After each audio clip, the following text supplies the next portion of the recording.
If you've been following me on Instagram, you'll know that the last 2 weeks have been spent making these bowls. First the medium size, and then a large batch of these small ones, made from ½ pound of clay, thrown as a shape that's fully curved, and then they're trimmed to have a more angular exterior. This way I get the best of both worlds. The inside remains nice and curved, which is helpful for their functionality, as a spoon will scrape over this smooth surface better, as compared to if the shape followed the exterior form, as there'd be a groove on the inside that would be very difficult to reach. Here's a finished, glaze-fired version, and these new pots have taller feet with less clay exposed on the bottom. In fact, you can't see any clay when the pot is placed the right way up. But I want to make a batch of these that have taller feet together with an actual foot that's a bit more refined, instead of finishing with a simple flat surface like these do. Here are the medium versions I've been working on, thrown from 520 grams of clay, and my aim in this video is to trim bowls that match these, only on a smaller scale. I'll also be sharing with you a number of tips and tricks which I use when trimming pots. But first, I'll show you a cross-section of the shape I'm aiming for. Although in this case, it's a defective pot due to one portion of it being trimmed far too thinly, just on the outside of the foot, so you'll have to imagine that part's thicker. When these bowls are stacked, the weight is distributed from foot to foot, as opposed to the walls taking the weight. I'm glad I trimmed this pot too thinly, as it was one of the first vessels from this batch, which means it informed all my making hereafter, as I knew to take it easy on the lower section of this bowl, as they all can't be thrown with thin spots like that.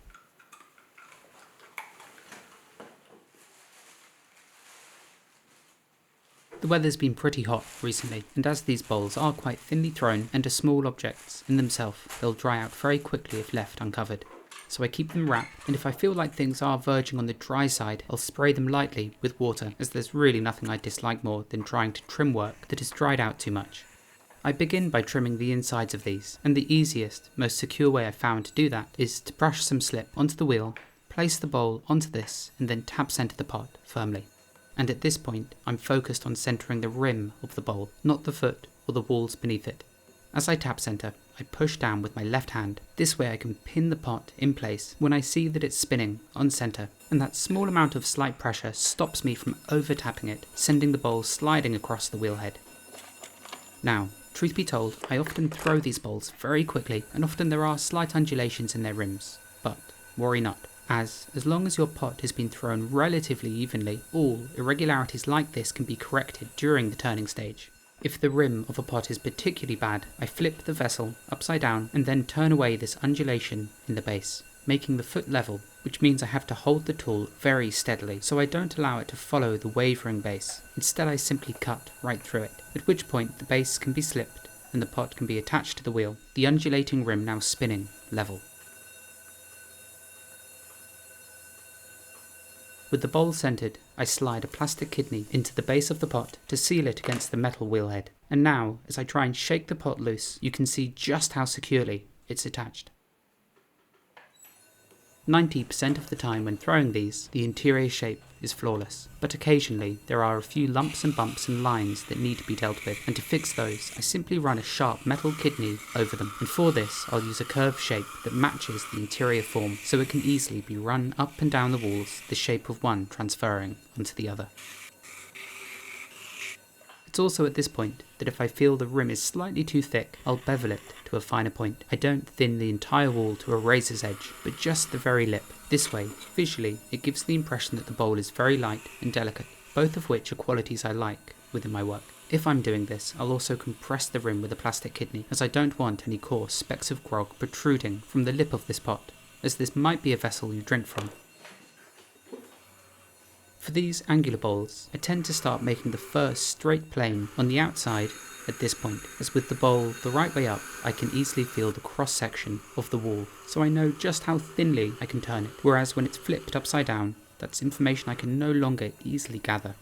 The rim is smoothed again if I happen to turn too close to it, and then I use what's now a very sharp metal knife to separate the pot from the wheel head.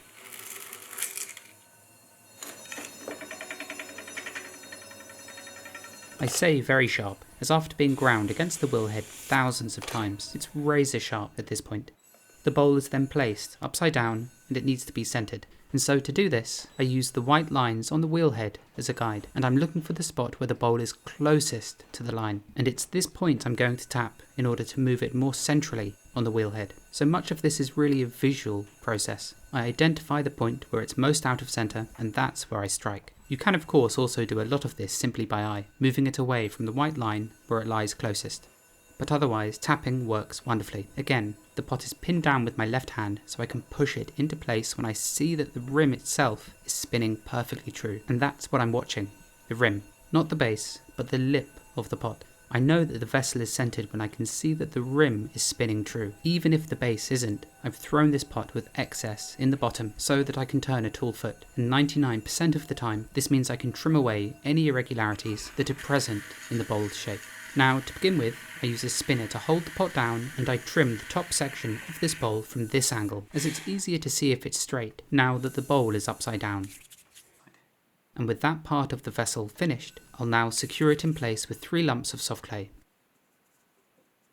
The spinner is taken off, and then I use a pair of calipers set to 4.3 centimeters to score a circle on the base to designate the outermost point of the foot ring. This way, the foot's dimensions are the same on every piece. And there is something else I do which helps me achieve this, which I don't see many people doing, but I'll show you that in a moment. I tend to use a big curved blade for this initial pass, removing clay from the outside portion of the foot, and then I switch to the tip of the blade, trimming a line that designates the change of angle on the exterior shape. I then roughly turn the angular form, designating the foot portion and the flat plane next to it. Now, to ensure that the foot on every bowl is the same height, I simply draw a few dots on the back of the blade with a Sharpie. This way, when I'm trimming, I can easily see how tall the foot needs to be. And so, when trimming the foot straight, I simply line those dots up with the top of the foot and then slide the blade in horizontally to create the tall, pedestal-like foot. I then connect the dots, flattening and smoothing the plane between the foot and the upper, angular section of the bowl.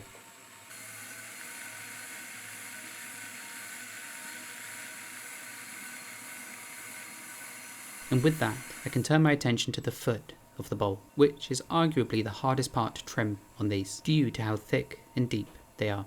For the first 1 or 2 passes, I hold the tool like I normally would, and at this point, whilst also removing depth, I'm also setting the innermost point of the foot ring, so there's a boundary of sorts I know not to trim past. I then change how I hold the tool to really start removing clay. I grip it firmly with my fist, pressing it into the centre of the foot, and then very smoothly gliding it out. I won't lie, if you haven't tried this before, it is quite tricky to do. It requires the right kind of blade, a very steady hand, and quite a lot of trimming practice.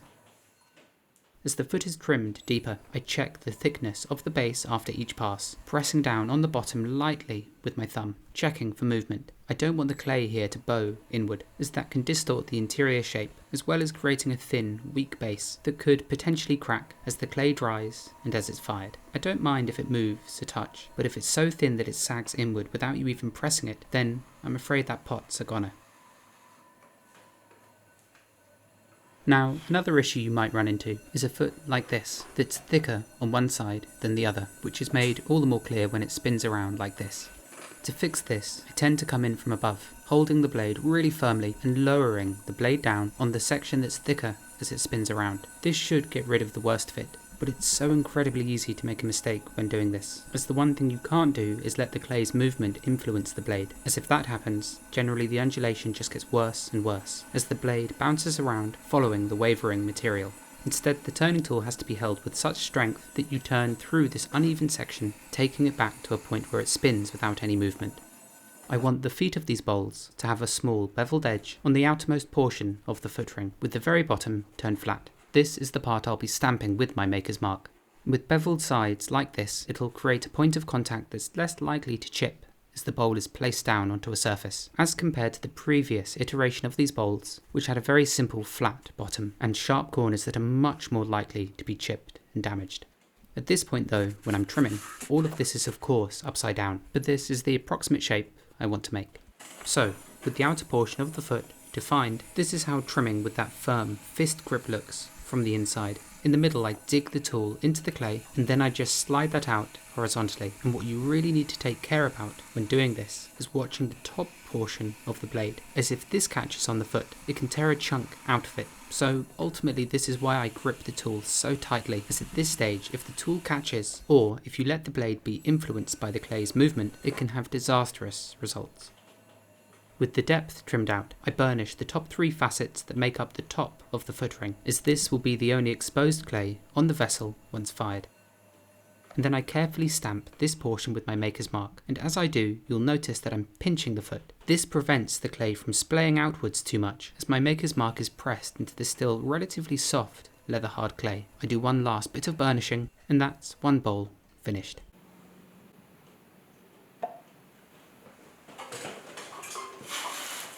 And for the time being, whilst the foot is still relatively soft, I let the pots dry out on their rims.